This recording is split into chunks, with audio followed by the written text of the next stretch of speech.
or not. So when we speak, Good morning, everyone. the board members from signature, Good. we can See send us. So I know for us, like, Okay, I think we're gonna get started. our member. Yeah. Awesome. Okay, we're very lucky to have great video, screens, and audio today. So hopefully we can all hear well, see both screens. Should be the same, so you can look at either one. Great, excited to have you all here. Thanks for braving the snow and the cold. I was not sure how many people were going to show up, so I'm glad we kept with the plan and met today. So we're going to kick off, as we usually do, we'll do a round of introductions. We have some MAPC folks here, and then I'll go through the agenda for today. Yeah, and I think, let me pull up what our questions are for introductions. Well, okay, sorry, I'm going to backtrack. I'll go through the agenda because it's here, and then we'll do introductions. So, yeah, introductions. I'll reaffirm our group agreement that we go over each time. And then we're going to have Littleton is going to talk through their one-stop grant overview and process. And then Lexington is going to talk through their one-stop grant overview and process. And then I had on here MAPC that I was going to give an update. We actually have some folks from UHLC. When I reached out to them to ask some questions, they said we'd love to come to the meeting. So they're going to be here a little bit later, and they're going to share an update, like 5 or 10 minutes, and then they'll be here for the next part, which is the Q&A on One Stop. So if we have additional questions for them, they can answer that then. But they're starting the next process. They were actually kind of excited that we're talking about it now, and it's a good timing to think about it. So yeah, so that's sort of a last minute ad, so I don't totally know what they're going to say, but they'll be here, and hopefully it'll be helpful. And then I'm going to share an update on the white paper that I've been working on that's part of the final deliverable for this project and this work, and have some opportunities for you all to give feedback on what you'd like to see on that. So that's the plan for today. Oh, and there's coffee, pastries over in the corner. Please help yourself throughout. I think the closest bathroom is out the door to the left. Yeah, so thanks to Mark for helping set up this amazing space. It's really lovely here. Okay. Actually, it is all because of Mark. It's on the library trustees, or else we wouldn't be here. Yeah. Thank you. Yeah. Well done. Yeah, it's great. Okay, so for introductions, I'll start and then I'll pass it this way. These are two of my colleagues from MAPC who are here today. Start with what is your name and your pronouns, which municipality or affordable housing trust do you represent, and then our icebreaker is what did you do on Sunday for your snow day? Did you do anything fun? So I can start. My name is Gwendolyn. I think most of you know me by now. I'm a housing and land use planner at MAPC. I use she, her pronouns. I live in Cambridge, so I guess that's my municipality. And on Sunday, I went for a walk in Mount Auburn Cemetery while it was snowing, which is near me, which is really beautiful. And then on Monday morning, I went skiing around the neighborhood, which was fun in the snow. All right, I'll pass to you. Hi everyone, I'm Sarai Zalata. I use she, her pronouns. I'm a public health planner at MAPC. I should use the microphone, thanks. Okay. Sorry, where are we? I work at MAPC. I live in Lynn, and I serve on the Affordable Housing Trust there. And then Sunday, I just stayed inside. Good morning, everyone. It's a pleasure to be here and to meet you. My name is Rodoshi Sinha, and I use she, her pronouns. I'm an environmental planner at MAPC, and Sarai and I are the new incoming MAGIC co-coordinators for the subregion.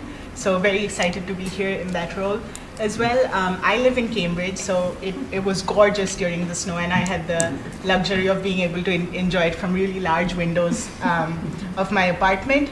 But I also went out. I had a ball in the snow because I really enjoyed like in the pristine, the soft snow, and I managed to catch some snowflakes on my sleeves and just look at them and admire them.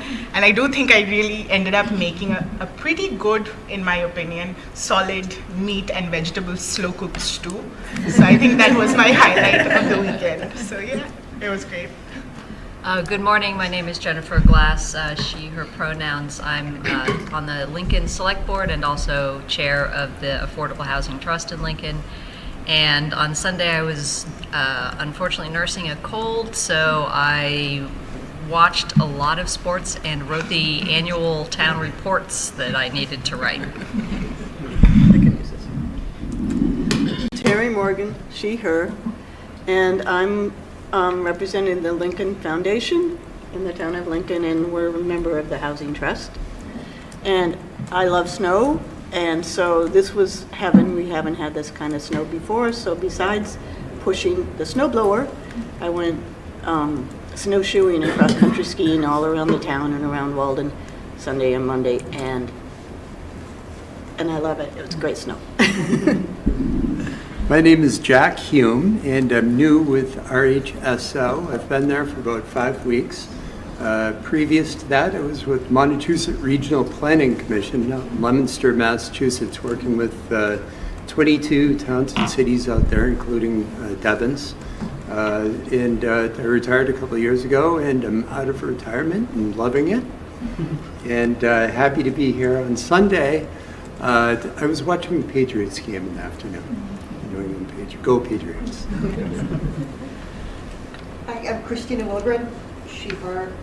I'm a volunteer in Bedford on the Municipal Affordable Housing Trust, the Housing Partnership and Community Preservation. Just very alarmed to hear an NPR story on a gentleman who's trying to undo the 25% or 20% minimum affordable housing in the Commonwealth. Glad I'm here. Support group. Sunday, I think I shoveled. Yeah, I think that's what I did. Yeah, if you want to pass the mics around, it's probably a good idea. Then we can all hear. I'm Elaine Tung. I'm chair of the Lexington Affordable Housing Trust. On Sunday, I made turkey chili for my husband so that he could watch the Patriots game in comfort. And I'm also managing a political campaign, so I worked on that, as well as a lot of immigration stuff that's currently in the news.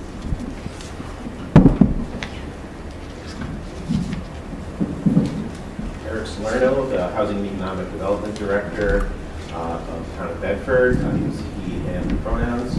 On Sunday, I believe I watched the Patriots game, which was great. Enjoyed some delicious pierogies. I have a daughter named for all of us, and waited until Monday to do all the shoveling again. I'm Adam Burney. I'm the Director of Planning and Community Development for the town of Sudbury. I use he, him pronouns, and I spent Sunday cursing my snowblower and my children for not wanting to come out and shovel. Hi, I'm Ryan Petit, Community Preservation Coordinator for the town of Sudbury. I use he, him pronouns. And on Sunday, I learned the combination of buttons to press and hold to make my car go sideways. Very fun. Hello, I'm Cooper Matthews, the Assistant Town Planner here in Littleton. And on Sunday, I enjoyed some shoveling in the Patriots game also. I'm John Reardon, a member of the Sudbury Housing Trust. I go by the pronoun coach because I'm a retired hockey coach. And I spent Sunday watching the Patriots, including, at the very end, calling, and I have two, my spouse and my daughter were both with me, calling the play right before Freddie May ran the naked bootleg to the left. Critical first down to win the game. So I ended up giving up hockey and going into football coaching. Good job, thank you. I'm Maureen Sealhill, town planner for the town of Littleton. I live in Lunenburg. Let's see, she, her. Let's see, Sunday, did as little as possible. Watched a lot of football and avoided cooking dinner. So on Monday, I cooked dinner during the middle of the day.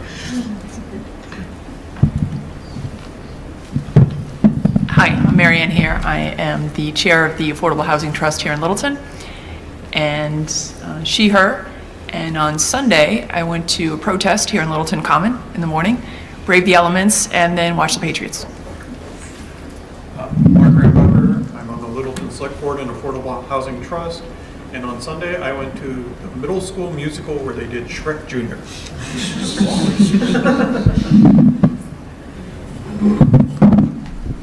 Ganesh Ramachandran, Chair of the Natick Affordable Housing Trust, he, him. Sunday, I realized my windshield wiper got busted. After unsuccessfully fumbling with my gloves, I went with Matt Damon's recommendation from Mars. I used duct tape and fixed it. So. Hi everyone, I'm Patrick Duggan. I'm also on the Natick Affordable Housing Trust. I use he, him pronouns, and I also spent Sunday making turkey chili and doing some baking with my kids and watching the Patriots and bailing out my basement because the washing machine flooded.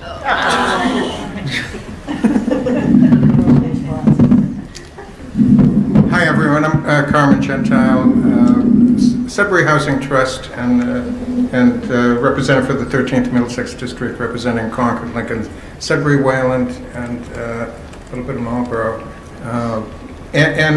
I use he, him pronouns. I live in Sudbury.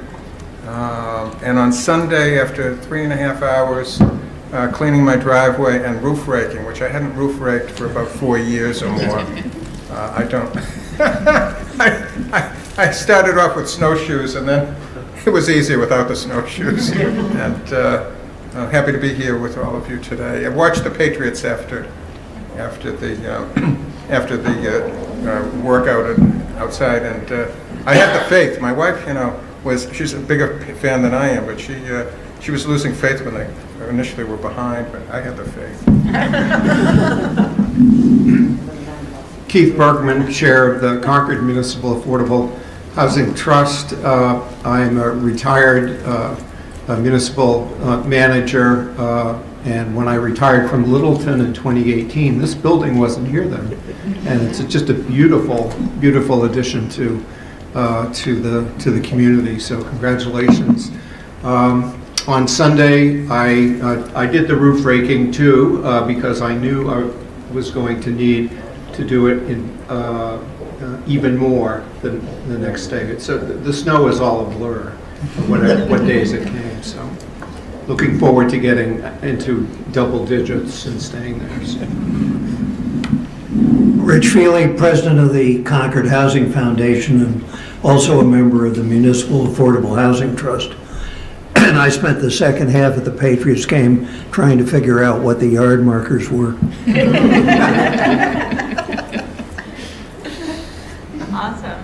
Well, thank you all. It's great to hear. Yeah, maybe. I'm not sure.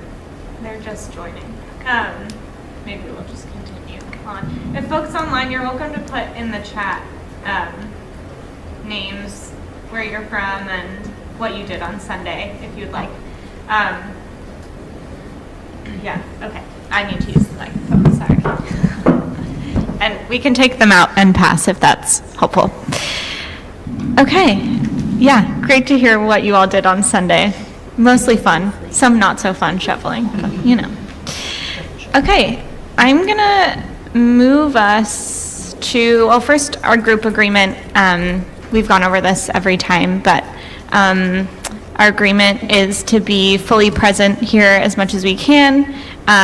Use I statements, so speaking from our own experience, not talking about other folks' experience. Take space, make space. This is sort of MAPC's way of saying, making sure we share, but also leave room for other folks to share, not take up too much of the room. Share the lesson, not the story, so don't share personal details of other folks if you don't need to as part of the story, sort of the idea there. And then one mic, just trying to not interrupt each other, treat each other with respect. Does that all sound good to everyone? Yes. Great. Okay. I'm going to pass it over to Littleton, who's going to share about your one-stop grant, and I have your slides up here so I can just move them along. Okay, great. So I get to start. I want to start with thank yous again. Thank you to LCTV for helping set up the room. Thank you for MAPC and Magic for setting up this program.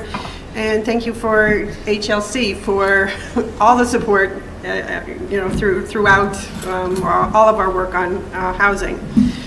So Littleton applied in 2024 for a Housing Choice Grant. I had attended a Citizen Planner Training Collaborative, or CPTC, session where I heard from the town of Norwell who had created a homeowner grant program. So that gave the town the idea of could we do this for Littleton? So with the help of members of the Affordable Housing Trust, put together a grant proposal. We chose let's see, $7,500 for each grant. We figured, I didn't know that we could handle more than 20 households through the 1.5-year program. So we chose the amount of $120,000 to apply for. The Community One Stop for Growth grant program is easier to use every year. With their online portal, it becomes a little more familiar, and I've gotten better at understanding how to reach out for help through the grant application process. So, and Marianne and I are both happy to answer questions at the very end if helpful. So, take over? Sure, thank you.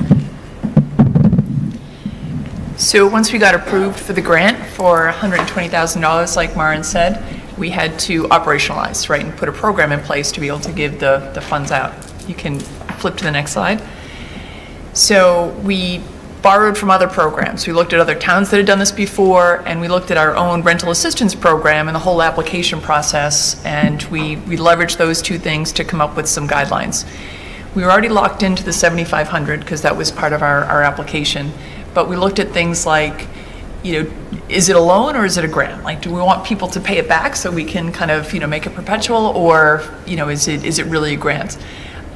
We looked at things like, what if someone moves? What if they do the repair and then they move in 3 months? Do we want to try and claw it back then?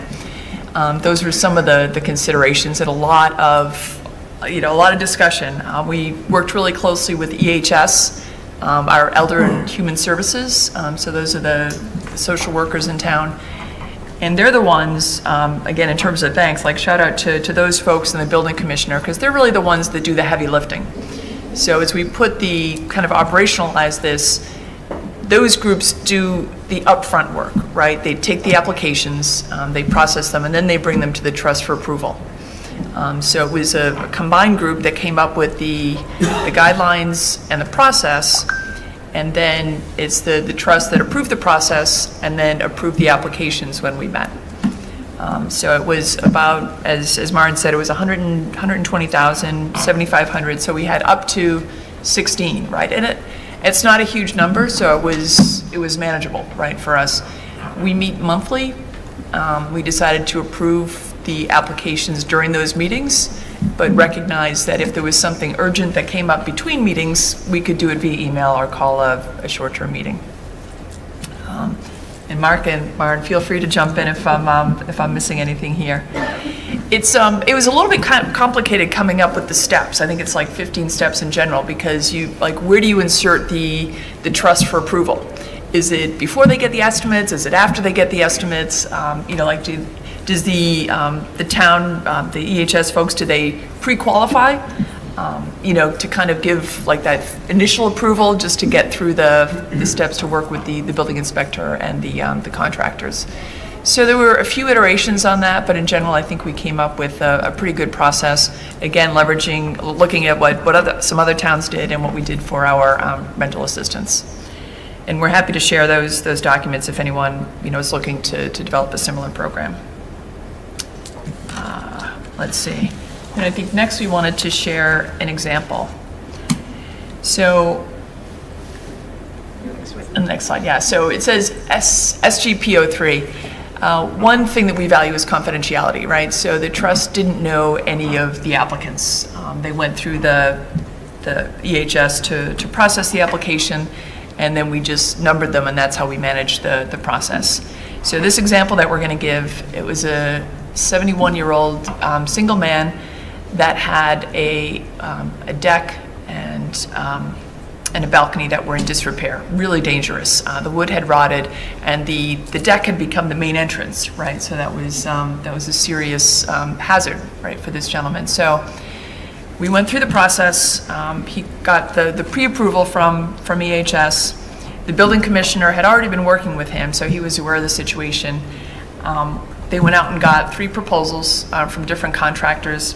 And actually, the first round came back too high. Like they were all in the like $10,000 to $13,000 range. So we went back and they designed, some of the contractors designed a smaller deck, right, to fit within that. Because this particular gentleman had no additional funds to pay for anything beyond what we were able to provide. So they did a second round, came back with some proposals, and I think maybe it's on the next slide, but came back with 3 different proposals ranging from $8,300 to $13,300. All of those still above the $7,500 limit that we had. So the building inspector selected one of those, right, and it was the lowest one.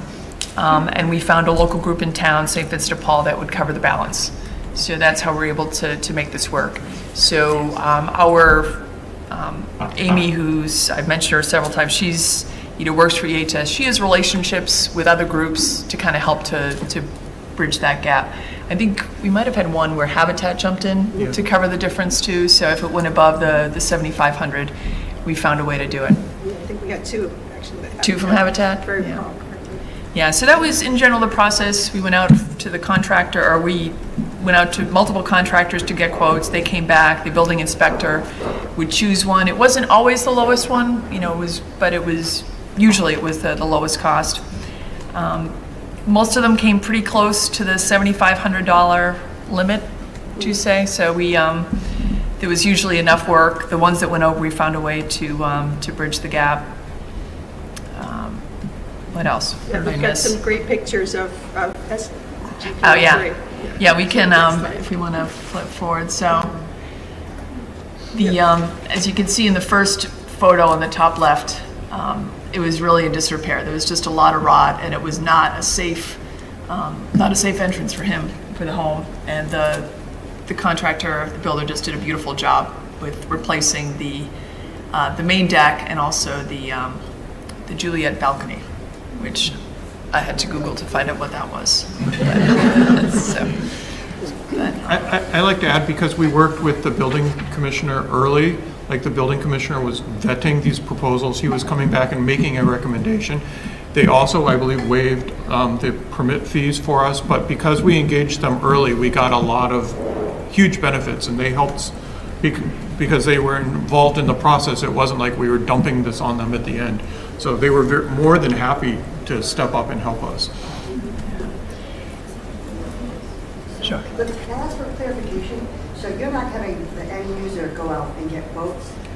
You guys are picking? No, the end user is getting quotes. Oh, okay. Yeah. And it's your town building inspector who's heavily involved? Yeah. From the get-go? Yep. He's reviewing the estimates? Yep. And he's making recommendations on which of the projects he thinks, which of the estimates we should go with.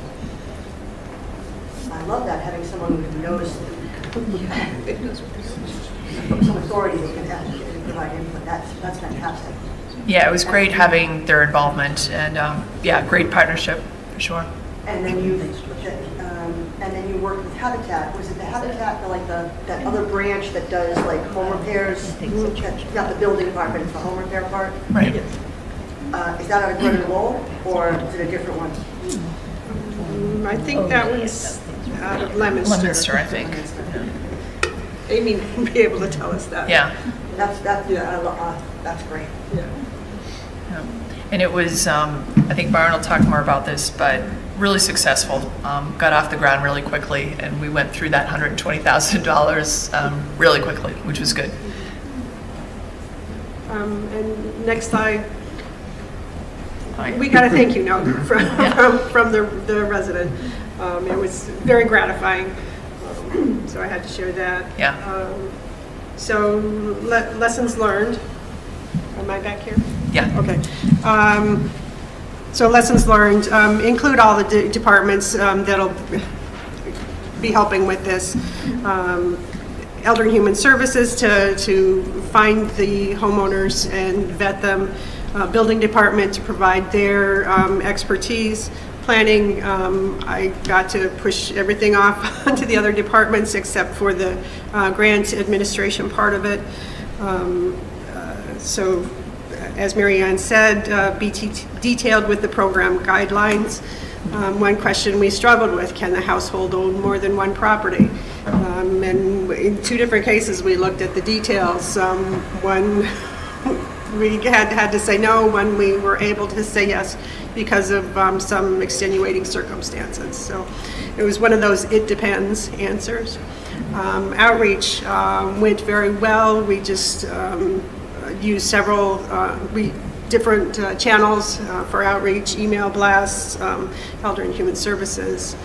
Leverage existing frameworks. Use what you know.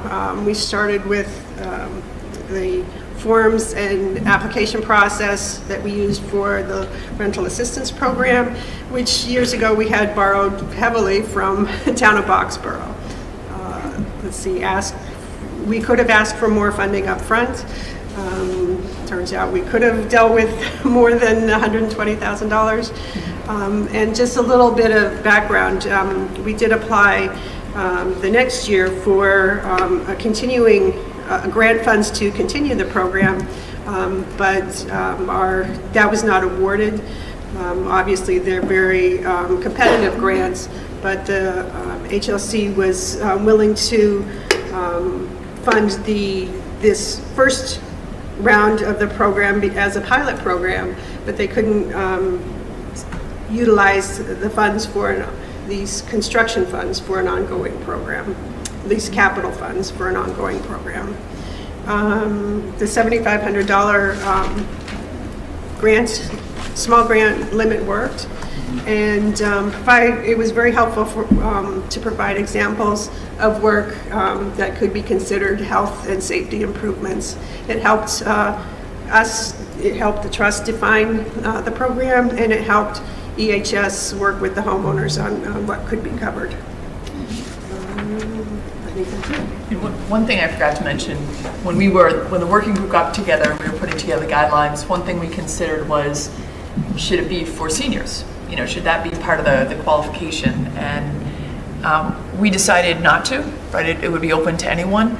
But as it turns out, it is mostly seniors, right? Because that's usually the demographic, right? The people who are homeowners that have super low income tend to be seniors. So I think even though that wasn't a criteria, that's the majority or possibly all of our applicants are seniors.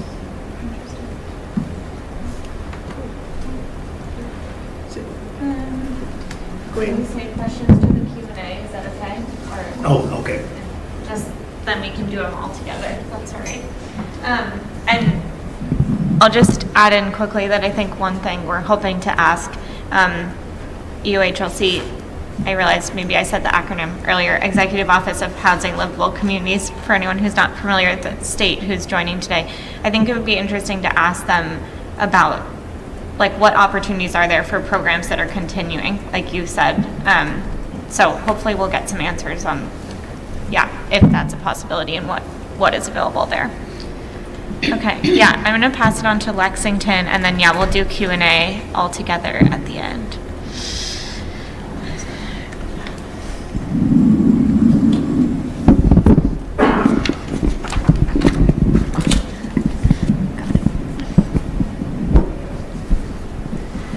Okay, I'll try to make this relatively brief because I know we're beyond time. So in Lexington, as you know, Lexington was the first town in the Commonwealth to get the MBTA Communities Act zoning approved. We were required to zone 50 acres, and Lexington went to 228 acres instead. So you're welcome to read about our progress in the Greater Boston, a report card that came out fairly recently. They did a study both on Lexington, Needham, and Wellesley, I believe. We can have the next slide. So we knew that there's money out there. If the governor passes a $4 billion housing bill, there's got to be money available. So we did a deep dive into what grant programs were available. This is in 2026. I actually put up the 2027 grant programs just so that you guys could see what's available. And I'm not going to go into all of them. Some of them don't apply to Lexington, but may apply to y'all. So next slide, please. So this is the current process, which is very similar to what happened last year. So the one-stop application is wonderful because it takes all of these grants and you just have to apply once. It's like the Common App for college. So. But the applicants have to be the municipality. It cannot be the Affordable Housing Trust, or it can be a public entity such as Housing Authority if you have that in your town. The state has 3 informational webinars that are coming up in February very shortly. If you're interested, they talk about the whole process and sort of ideas on projects that they think might fit within the one-stop. What's fabulous about One Stop is you might think, okay, there's a program here that I think I'll apply for a grant. You apply for it, but they do shop it around among all the other departments. So even if it doesn't apply, they'll see if anybody else will take it up, which is great. And I think the slides will be shared, right? Okay, and you can also apply for an expression of interest, and that application actually started January 24th. It goes into March 26th. So if you have an idea in your mind that you think might work out, you can apply. It's sort of like a RFI or RFQ, and it'll tell you whether or not, they'll give feedback to you on whether or not they think your program might apply.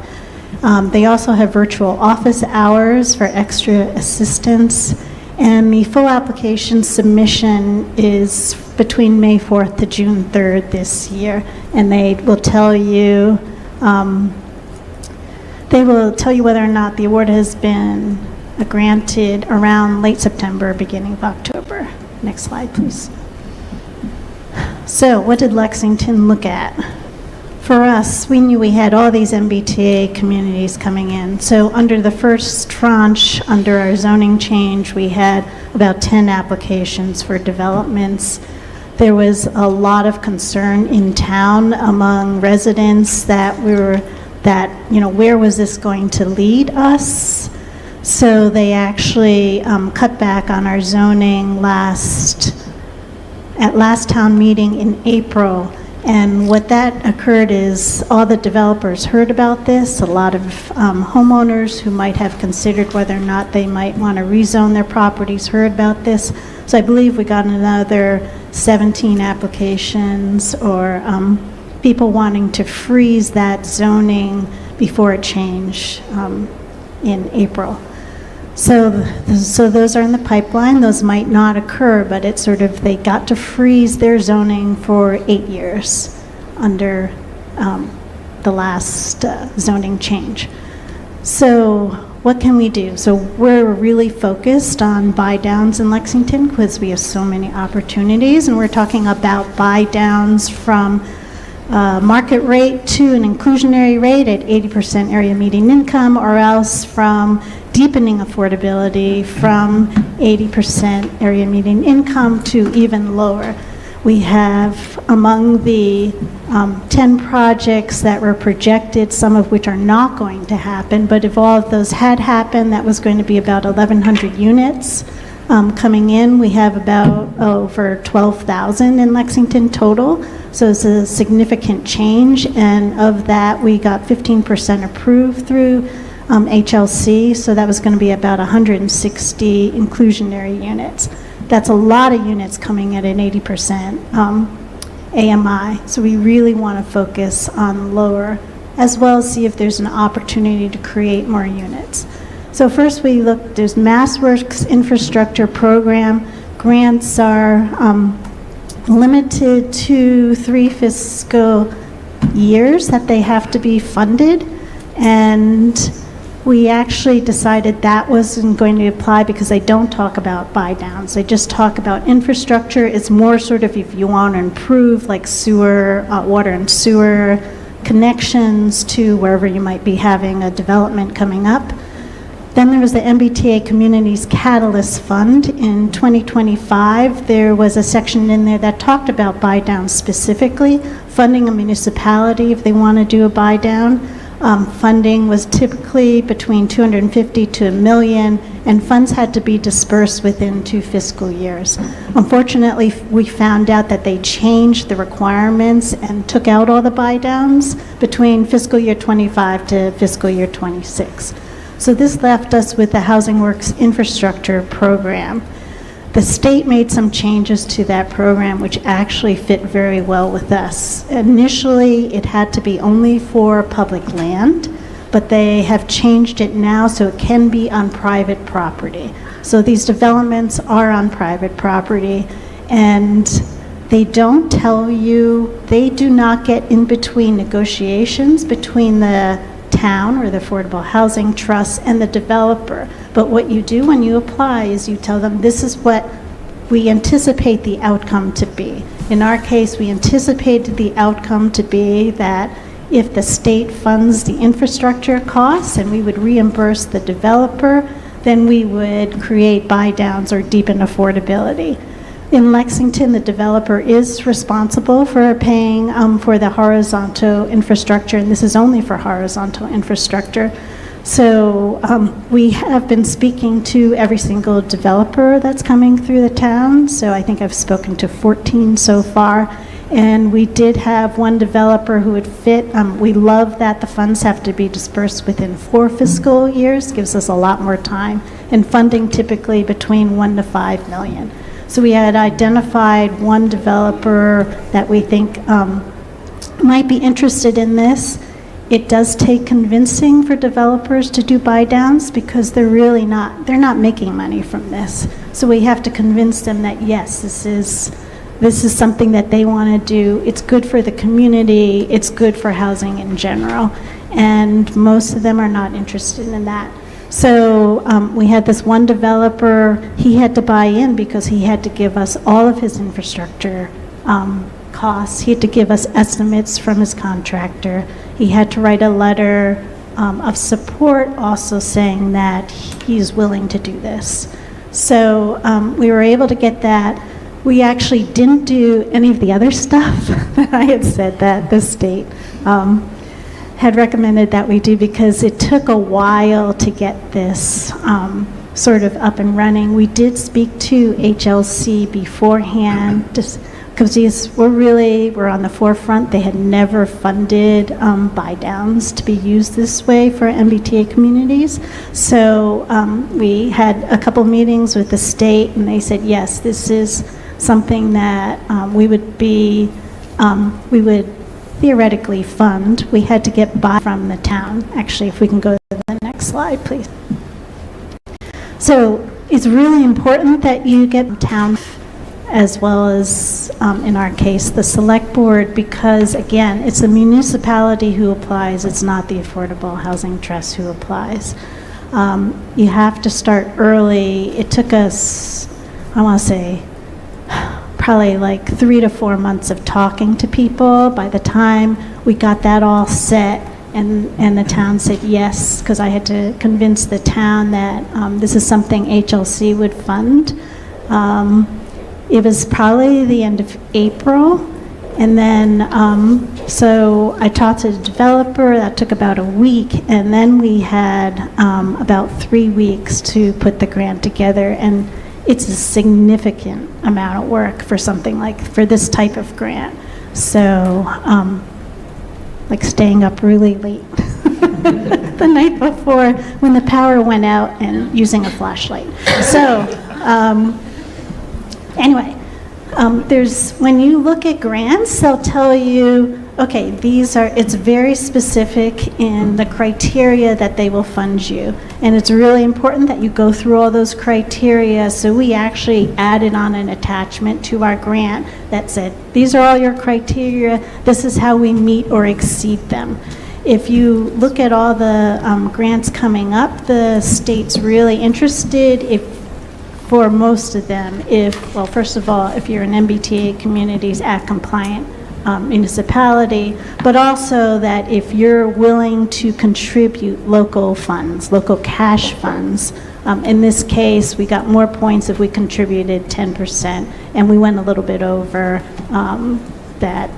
So in the end, one of the reasons we picked this particular developer is that his infrastructure costs were $1.619 million. So we were very lucky. We were granted 1.6 in October, and now we'll just keep proceeding with that process. I think that's it. Thank you. Great. Thank you. Amazing. So I'm going to see if HLC is here, and if they are, I'm going to let them share.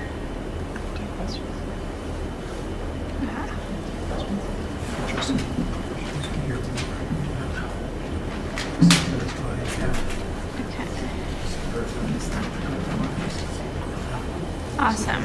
Okay, it looks like they're here. Hello, folks from HLC. Welcome.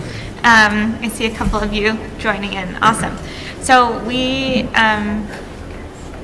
will pass it over to you for just a few minutes before we go into Q&A. If you want to share a general update of where One Stop is now, what's happening. And then I'm sure folks will have questions for you in the Q&A. I'm going to stop sharing my screen, actually, so we can see you better. Awesome, thank you. Well, I can jump in. So my name is Pat Shannon. I'm the Director for Growth at the Executive Office of Economic Development, and then joined by Felipe Zambolini and Mackenzie Bell from HLC. Sorry, I'm looking at myself right now. It's kind of weird. So thanks for having us. So we just launched the Community One Stop for Growth FY27 round last Friday. We launch every year in conjunction with the MMA's Connect 351 conference. So the Community One Stop is now open for applicants to begin working on applications for the FY27 round. We don't actually start accepting applications until May with a final deadline of June 3rd this year, the first Wednesday in June. So right now we are in our guidance phase. So this is a very kind of important portion of the one-stop process where we work with communities, nonprofits, for-profit, any of our potential applicants to help folks understand whether your projects are a fit for the one-stop, and if so, kind of where they fit within the Community One Stop for Growth. So right now we have our expression of interest open. That's kind of our main tool for providing feedback. We actually had a very exciting improvement to the EOI this year. We rebuilt our expression of interest tool. Basically now it is is powered by artificial intelligence, so that folks can enter kind of whatever information you would like to share about your project. The tool will then compare it against all of our various programs and will provide feedback saying, you know, this project is a fit. It aligns with, let's say, the Community Planning Grants Program or the Housing Works Infrastructure Program. Here's why this project's a fit. And based on what you told us, here's what you should kind of focus on in your application. Here's what you could improve. We're really trying to give very kind of tailored feedback based on each kind of individual project that's sent our way. In addition to that, we have our annual webinar series. So on Monday, myself and Assistant Secretary Juan Vega will be providing kind of a comprehensive overview of the one-stop process. This will actually include kind of an in-depth demo of the new expression of interest tool. So definitely encourage anybody that's thinking about applying or that your community may be interested in applying to attend. You can register for that webinar at www.mass.gov/onestop. We go through the whole process, kind of from beginnings of kind of history of the One Stop all the way kind of through each step in the process. We have a additional webinar next Wednesday that is our application guidance webinar, so that really will kind of walk you through kind of the actual application and kind of help folks understand where products fall within the One Stop. So that's another great webinar, especially if you're new to the One Stop. Our last kind of guidance tool is we host virtual office hour sessions every year. So again, myself and Assistant Secretary Vega host monthly office hour sessions for kind of general one-stop questions. And then in April, we'll have our program virtual office hours where basically program staff from our various programs will host a series of office hour sessions where applicants can go log on and ask questions directly to the program staff. So it's a great opportunity to get in front of the folks that will be reviewing the applications and that manage these programs and know them inside and out. So I see Felipe, do you have anything to add or any additional thoughts?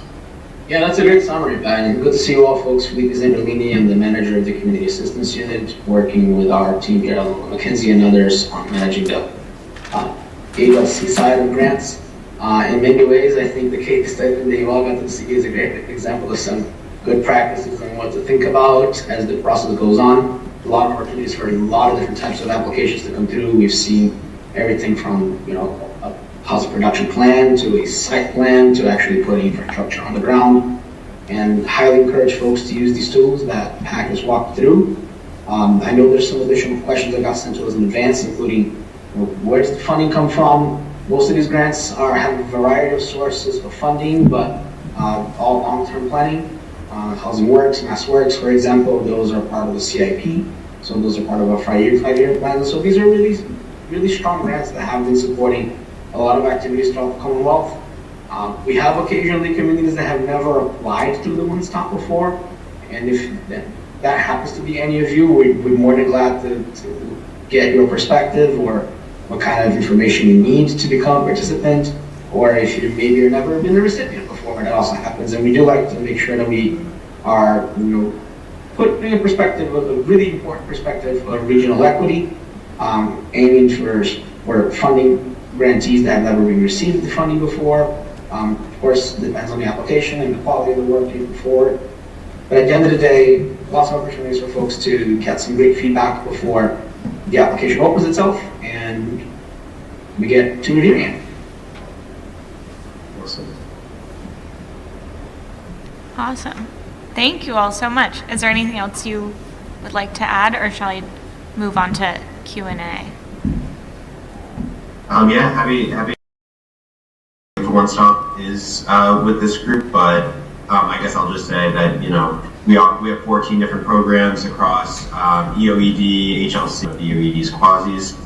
In general, these are programs that are looking to support economic and housing growth. So kind of from the planning stage through the kind of site preparation, where you identify a site, but it needs some work before it can go to the private sector, the private market to be developed into either housing or commercial use, and then kind of progressing through, building rehabilitation opportunities, and then our major kind of Housing Works, Mass Works infrastructure programs to get those infrastructure improvements needed to support a large development To Felipe's point, regional equity is very important to us. We also have programs that cater to specific communities to make sure that our funding is getting spread across the state. So we have a rural development fund that also allows kind of funding opportunities for in smaller communities that may not have or that have different needs than a lot of the larger communities across the state, and we want to make sure that those needs are met even if they're on a smaller scale than a project in a gateway city or a larger town. But yeah, so a lot of great opportunities, and we want to help communities achieve their goals all across the state. Awesome. Thank you. Well, it's great to have you guys here, and thanks for joining sort of last minute. We really appreciate it. Sounds like our timing has lined up well with when this is happening and where you guys are in the process. Yeah, so I'm going to open up, and you're welcome to ask questions of Lexington and Littleton, what they presented on, or for folks at HLC as well. Yeah. Thank you, and thank you to both Littleton and Lexington. That was extremely helpful. Way too many ideas are now floating around in my head. But I actually have kind of a very basic one-stop question. So as a community, I'm in Lincoln, and we apply for grants all the time. That's in our wheelhouse, but I don't know that we've ever gone in through the one-stop portal before. And at the MMA conference, I feel like I heard the idea that it's always good to have sort of a project that's in the planning phases, more of the implementation, it's okay to kind of have a running list of things that you would like to be applying for. And I'm just checking that versus, you might have something in a couple of years that's a big thing. Should you wait and not apply until you're ready for that? Or is it okay to kind of have a pipeline of things that you're interested in applying for? So super yeah, basic. It's certainly okay to have. Oh, sorry. Yeah, it's certainly okay to have multiple projects going. We see communities in single rounds having projects funded throughout what we call our development continuum. So a community may be in kind of the infrastructure. They may have a housing development that they're supporting with infrastructure, like right now doing construction. And then they're also preparing, a comprehensive plan update to help guide growth in the future. So we see communities with multiple projects kind of in different phases all the time, and there's no limit to the number of applications any community can support. There's no limit to the number of awards that a single community can get. That said, individual programs are more likely to kind of they're not strict rules, but are more likely to kind of fund one project in the community. So it's always, if you have similar projects, it's always good to kind of prioritize those so they're not competing against each other. But yeah, you're just certainly welcome to submit multiple applications, have multiple projects going with us. Thank you. Yeah, and if I can add to that briefly, there's a big section, focus rather, on the one stop about your project readiness. In many ways, folks tend to think that is just how ready is the 300 units of housing, or how ready is the 30,000 square foot commercial building from getting ready to build. But it can also mean how ready is this project. Are you seeking funding in FY27 for work that's going to start in FY29? And nothing's going to happen between now and then. You might be looking and asking for funding here. But if you are looking for funding, did I freeze? I think I froze. We can hear you. Great. If you're looking for funding for activities that you need to start in FY27 and you're going to get a grant for FY27, that's a little more ready. So think about readiness not necessarily only from the perspective of, is the big project shovel ready and ready to go, but is the specific components, just as Pat was describing, how ready is that specific component to go on? That's a really important thing to think about. Yeah, thank you. This could be a question for both Lexington and I think possibly HLC. Housing Works was applicable to private property. My question was, what's the recommended language or at least position with regards to supplementing a permitted project where there's already going to be some affordable units based on either inclusionary zoning or it being a 40B. If the Housing Trust's objective is to add additional affordable units, do you recommend that the applicant specifically request funding and including matching funds specifically for that purpose, for buy down, or is there criteria within the grant program that you recommend requesting infrastructure funds in order to help that project find the financial resources to add additional affordable units to it?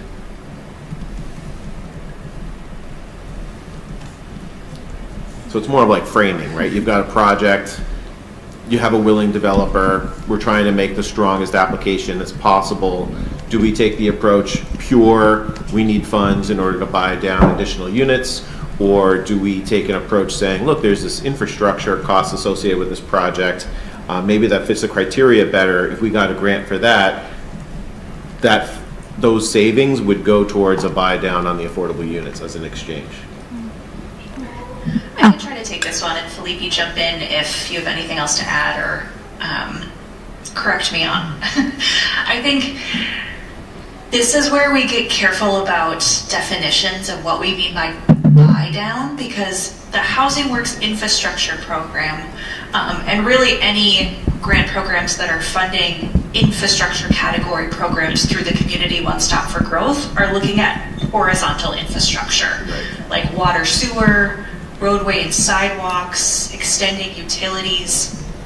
So the Housing Works infrastructure program cannot grant funds specifically towards that building work or kind of gap funding to try to increase affordability or the number of affordable units. However, I think Lexington had a very smart strategy, and I know we talked about this, where it's kind of deal making, right? If we know that the developer or the municipality or both have significant infrastructure costs, if we apply for this grant and are able to take some of those infrastructure costs away, could we then get you to agree to increase affordability or increase the amount of affordable units, because that, we're taking that essentially off of your budget, off of your plate. Right. Yeah, Elaine. You made a comment about whether this was about framing, and in many ways it can be. You want to be careful not to conflate your application in the point where the information you're providing to us might make it seem like your ask is for both. So it really comes down to the question of how well are you answering the question being asked. That's honestly one of the beauties of the One Stop, that it's collaborative, but it's really simple. There's a question, fill in the answer to that question, and make sure they really are answering it about the project you're seeking funds for. It occasionally gets a little muddled, especially for the various reviewers that are part of the work. If suddenly the description of the scope of work is about the overlying development, it's not proper word to use, but the project eventually is going to get built on top of the land. When what you're asking for is money for a site master plan, perhaps. You're not really asking money for the construction itself. But if you end up putting too much information about the construction, something can overshadow the other, and part of our grant review process, it may seem that it's unclear what you're asking for. So really think about that component of how you're asking for and what you're asking for, to be very specific in your framing, to Mackenzie's point.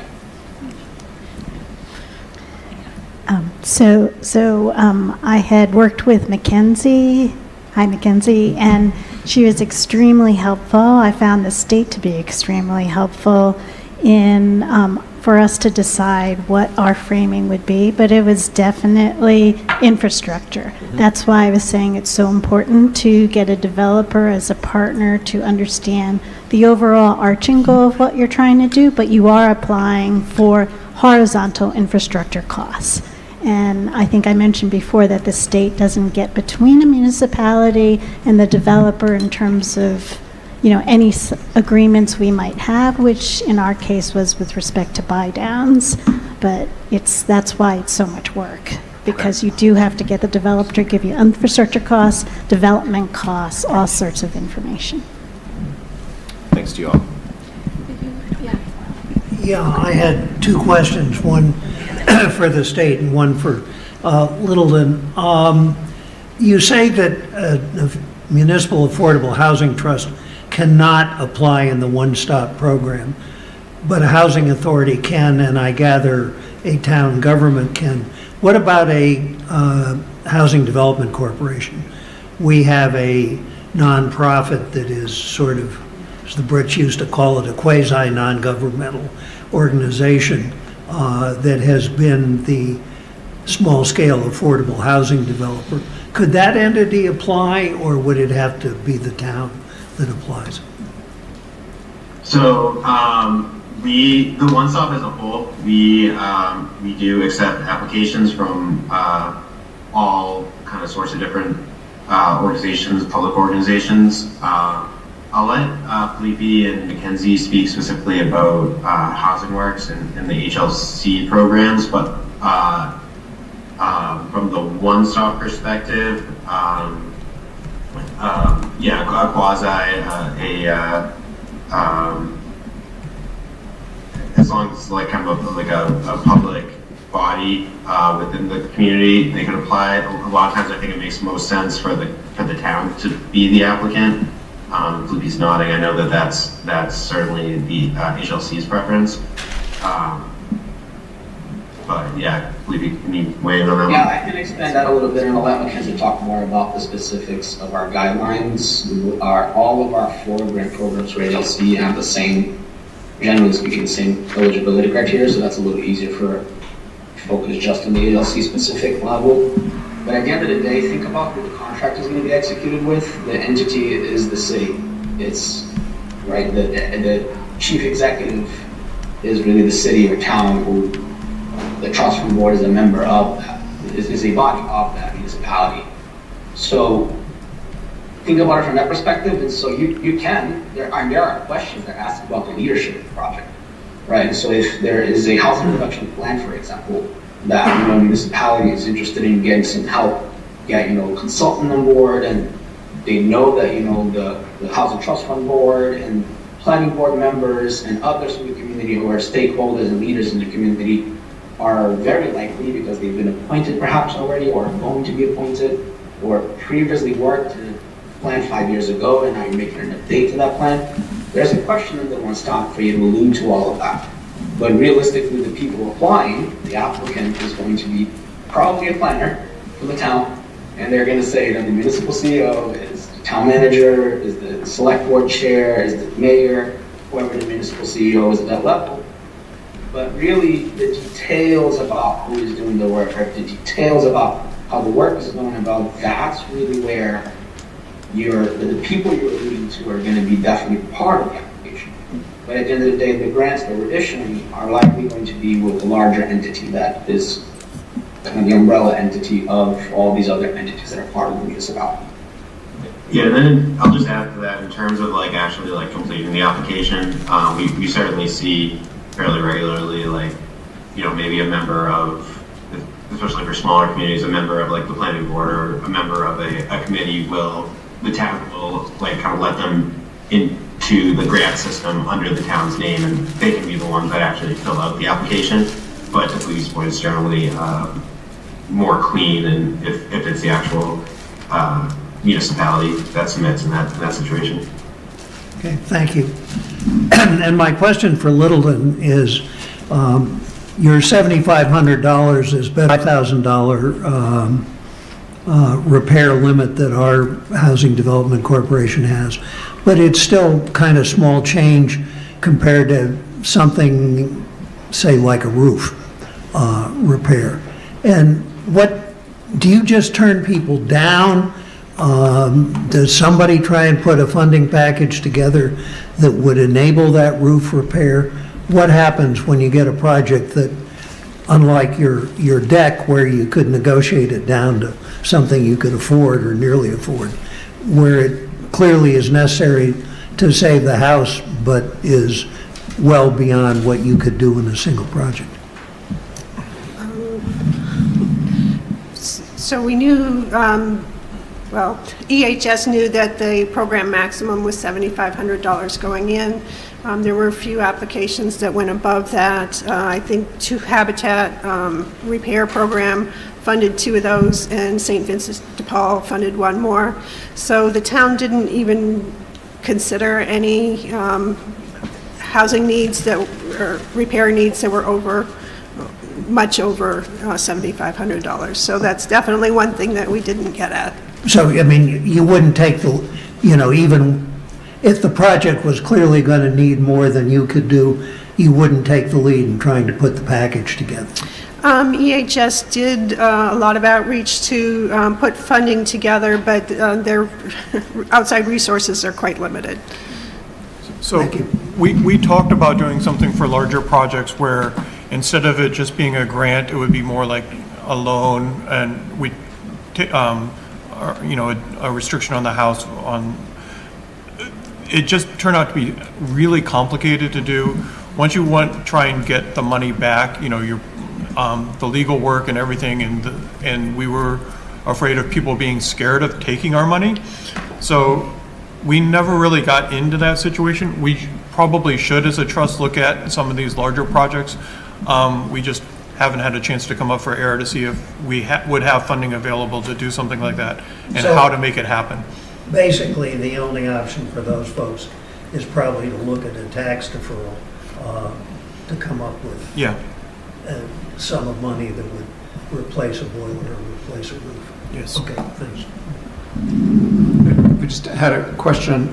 In Concord, the Municipal Affordable Housing Trust awards grants to our Concord Housing Development Corporation to do the 2 projects that, at least but the labels are the same, small grant program and a buy-down program. Those are funds that the trust obtains through town meeting appropriation typically.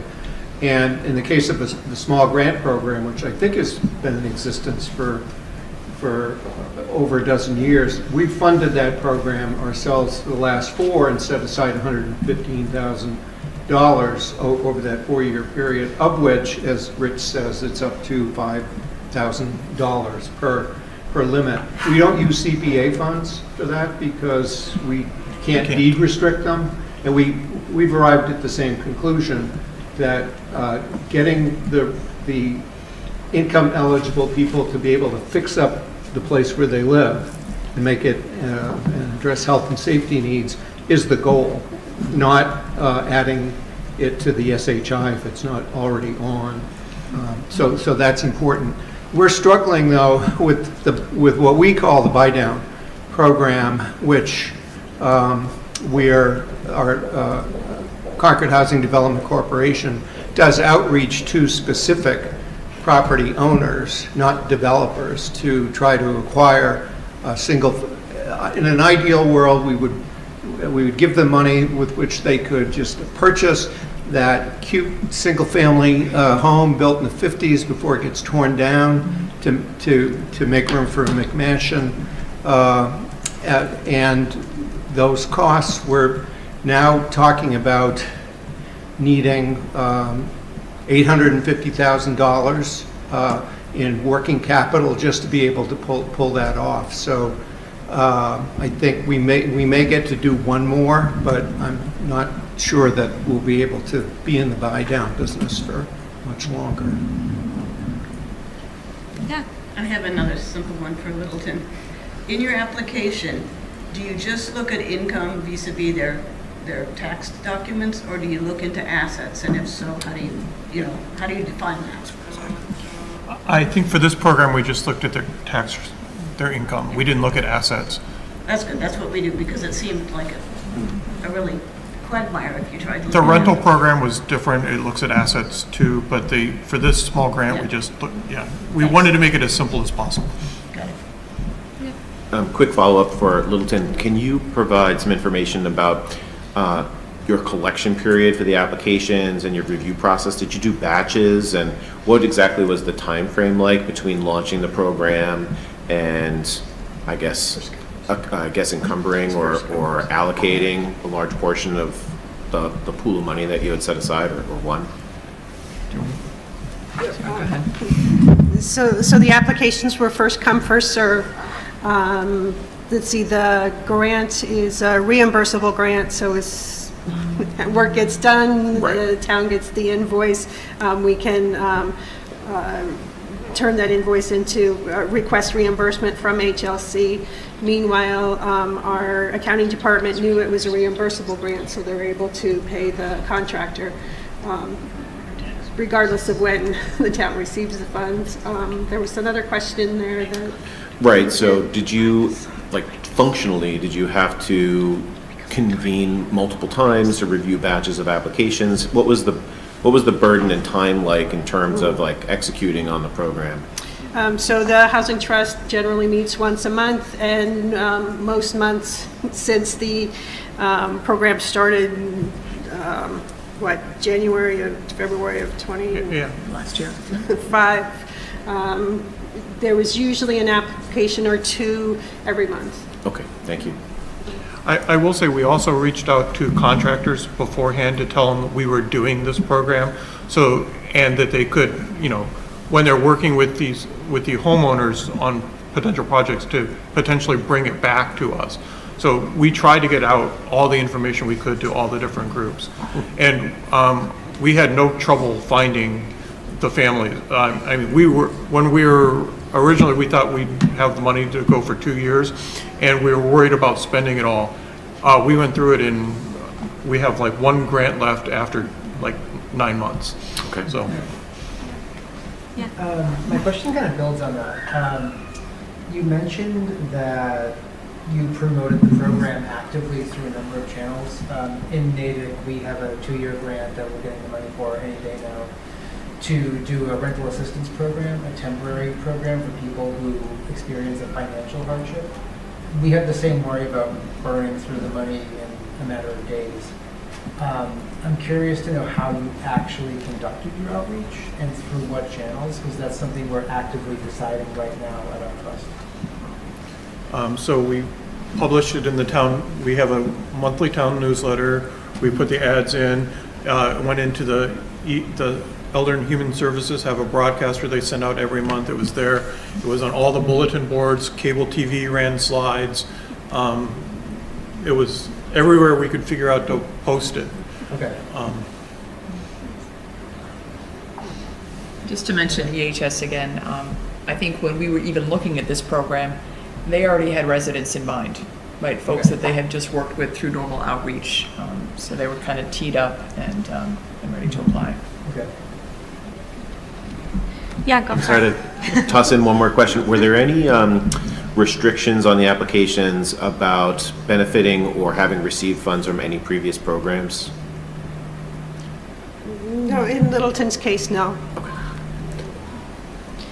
I think Linda online has a question. You're welcome to unmute and ask your question. Sure. Hi. First, I didn't get myself. I'm with the Lexington Affordable Housing Trust.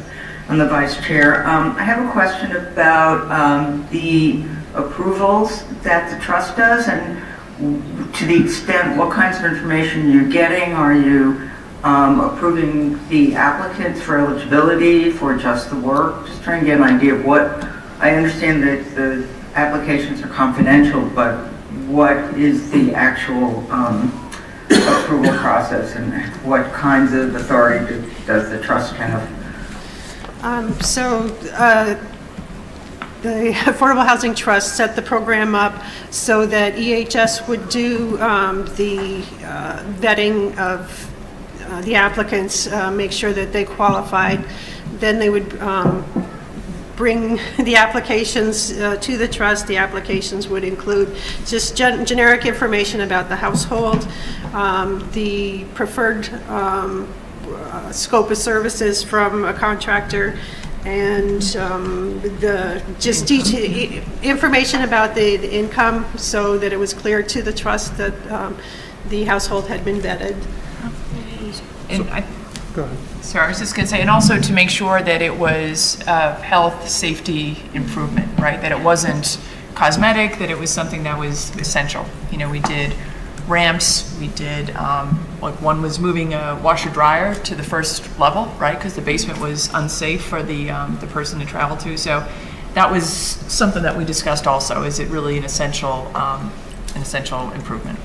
And some of them were borderline, like we had some that wanted trees removed that were overhanging their house, and it's like, okay, is this safety or not? Is it a requirement or not? And those were the hard decisions on some things like that. Right, in that particular case, the trust asked for more information, and the highway department, We had the tree warden go out and say, yes, these are a serious concern.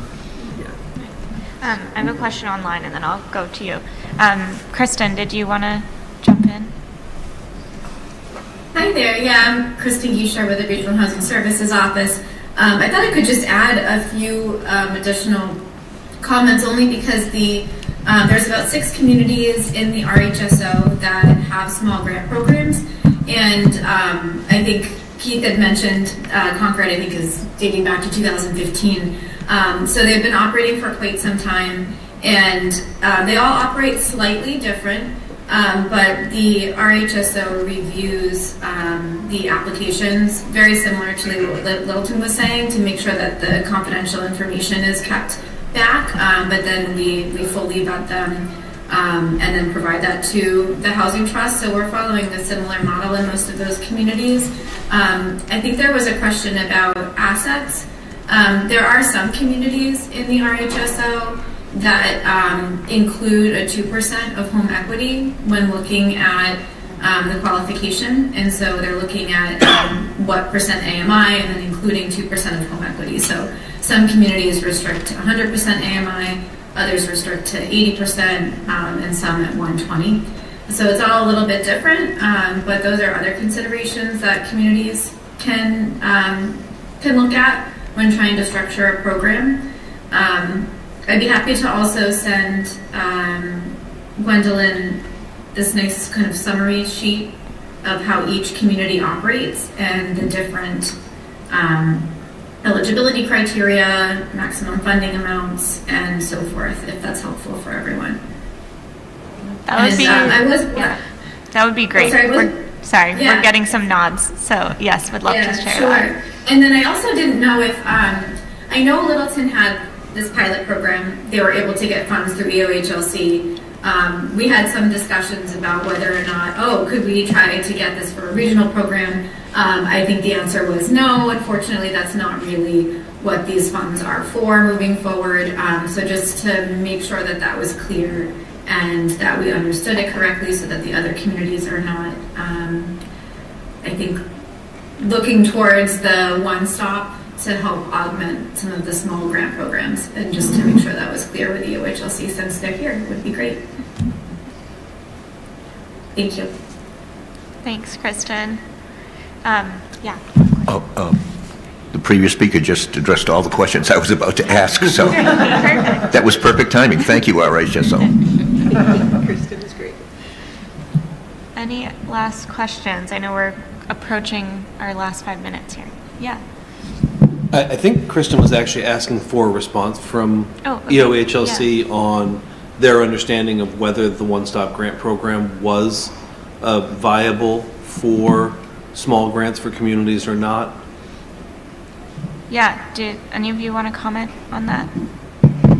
It really depends. This is where I think what Pat was alluding to, the expression of interest, that's going to really be useful.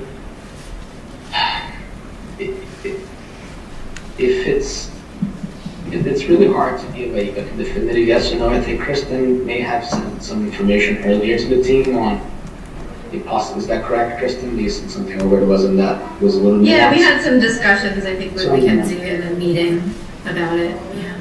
Yeah, so I'm not going to try to bring that into here and say that was or it isn't or isn't eligible.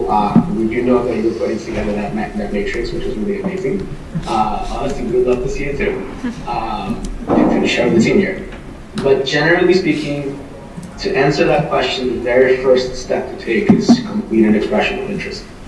You'll be able to use that tool and fill in as much information as you can possibly give to us, and it will give you some direction, saying, you know what, maybe this is not something that falls inside the scope of the community one-stop program.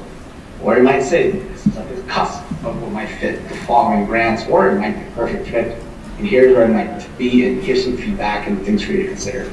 That would really be the very first step. Once you get that completed, look at the guidelines of the specific programs that the EOI has said that you're likely going to be. You should be looking at these guidelines to begin with. It's spitting out information to you all, it's giving you details based on key information that we've provided to the tool. But really, at the end of the day, there's really no better source than looking at the specific guidelines, the criteria that are looked for in those guidelines, and really making sure that you are aligning your projects to what is available. And vice versa, aligning our grants for each of your projects eventually as an actual grant. Great. I'll just add to, if that's okay. Yeah, go for it. Yeah, I was just going to add too, I think a big part of these discussions that we've had internally is that the source of our funding for our grant programs is capital funding. So it is really use it or lose it for us. So I think, Littleton is a great example of a very specific novel pilot program that was really strong and we wanted to support and see how it went. But I think someone mentioned, there was a concern of how are we going to be able to spend these funds, and luckily they were. It's been very successful, which has been fantastic to be able to see. But I think that's something that we certainly struggle with is, it's not necessarily what the source of funding is quite aligned with. If funds can't be spent, we're really losing it on our end. One question we also were talking about earlier, I think maybe before you all joined, is what are the opportunities for a program like in Littleton that is established if they want to apply for more funding to continue the program rather than set up the program? What opportunities are there for that within One Stop? Is that possible? It's a really hard question because in many ways, funding programs is likely the most difficult framing to look at. If you're looking, however, at framing of funding projects, so if a community has a local program that helps, for example, and I'm not going to give the municipal name, but generally speaking, if you are coming in for a program at the local level that identifies certain properties that need certain assistance with water and sewer connections because maybe some recent efforts were done and you've identified that that's what's needed. And you've identified your 15 projects, very specific projects, right? That's a little more, something that's easier for us to sink our teeth in. You've got projects in hand, something very tangible. But just to say we have a project, we have a program at place and it just needs X amount of funding for the program to run, it's a little harder because typically speaking, most other applications are looking at a specific project. And so it becomes a little more higher up conceptual design rather than a specific project-driven design. And I don't mean project-driven as here's a 40B, here's a 40R, here's a specific project. I mean the specific project that has been identified for applying. It gets a little complicated for us to do that, and it can at times not compete as well. So just be careful with that. But if you've identified certain specific projects, specific parcels, specific locations that you see that there is a clear connect with the one-stop program, that starts to become a little more tangible. Okay, that's helpful. Thank you. Yeah. I wanted to ask the group, I just wanted to ask the group what experience you've had, if any, of having a developer, the town offers to do a buy down, and the developer declines. Now, we're making him whole, but he still declines. And I wanted to know if anybody else had had that experience, and if we could understand the motivation for that, or how they dealt with it. There might be an education aspect that we could use, or something, some way to get around that. And the second question I had is very off topic, but has anybody in this group done any energy efficiency work with, I'd like to envision like solar panels on like what we call Ashby Place, the state-owned affordable housing, or your bigger projects that are more affordable housing. And then scaling, and if you could do all those first, then scale down to the individual properties that are deed restricted, affordable. But energy efficiency and energy prices are going to do nothing but go up. And if there's a way to sort of insulate, pardon the pun, insulate them from those increasing costs. Those are my two questions. Anyone have thoughts?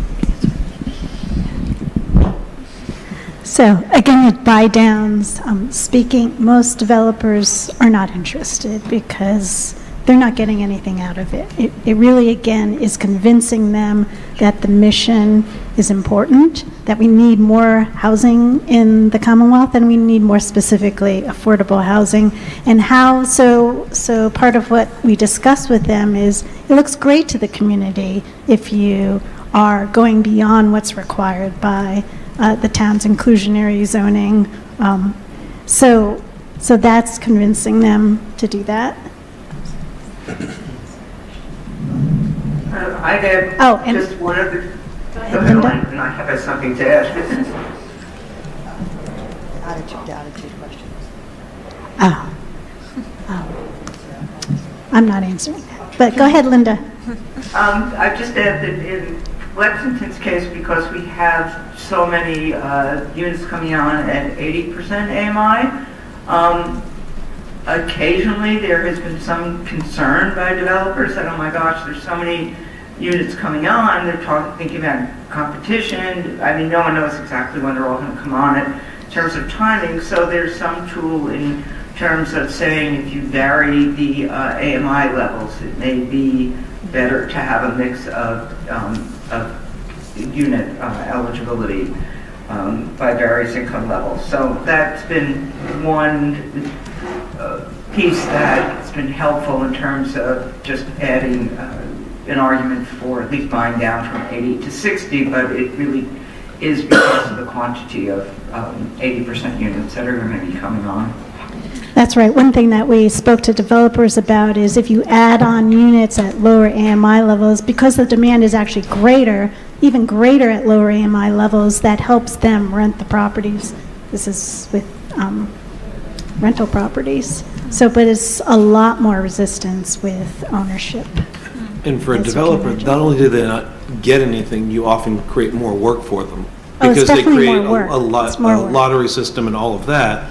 So you're making them whole on the bottom line, but you're creating an administrative load that they just don't want to deal with.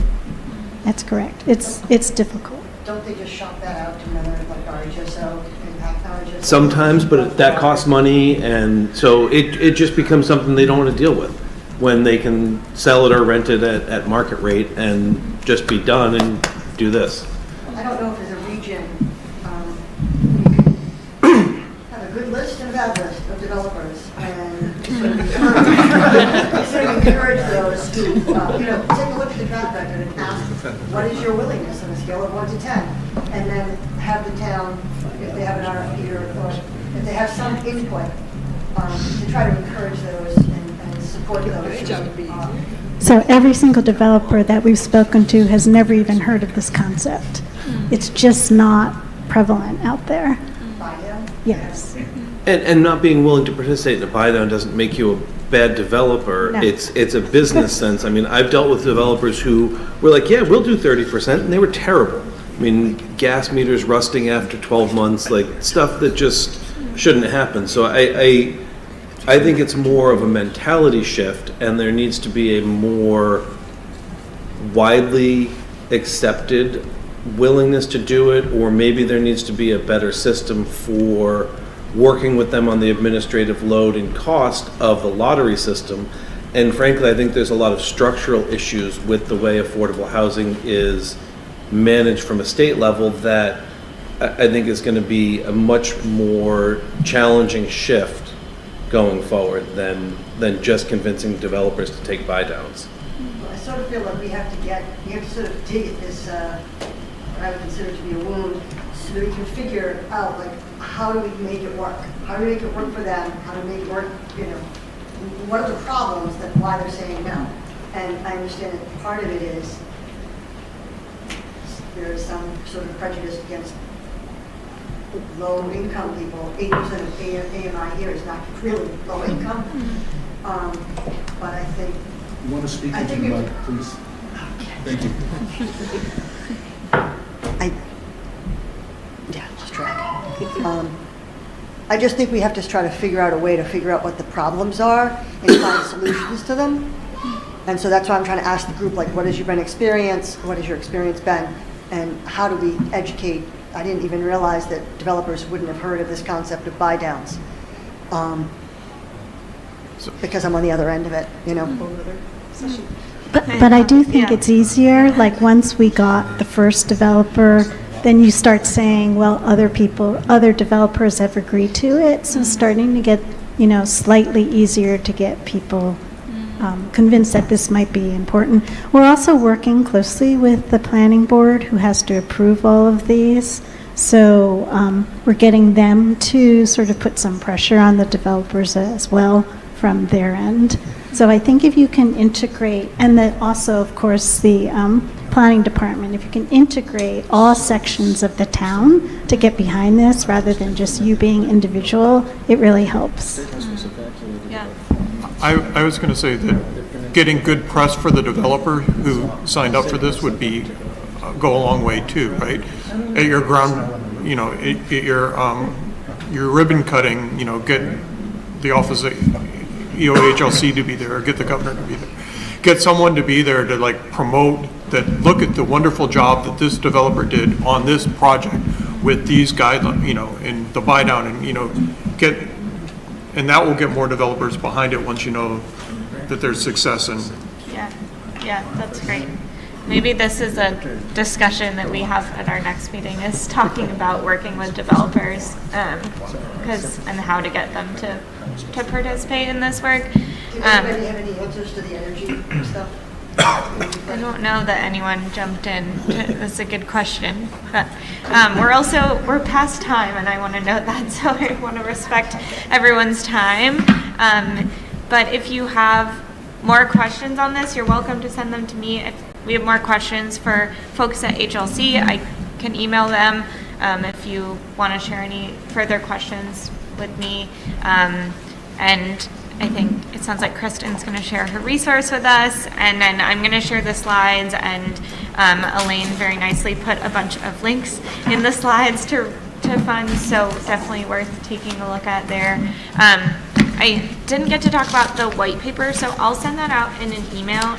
I'll also stick around if you have anything you want to ask me about or want to see in the white paper. You're welcome to come talk to me now, or I'll send it out in an email with some of my questions, and you all can let me know if I want it to be helpful for you, so I'll share in the email what I'm going to include, and if there are areas you're like, I'd really love to see some research on this or that, we can think about trying to include that. What's the title? Of the white paper? Yeah. Undetermined, yeah. It's about the project in general and CPA funding and affordable housing trusts, example projects, how to get work done, basically, it's what we're looking at. Yeah. The working title. Yeah. So thank you all so much for being here and for staying past time, and thank you to HLC. We really appreciate you answering questions and joining us today. Thank you all very much. Thank you.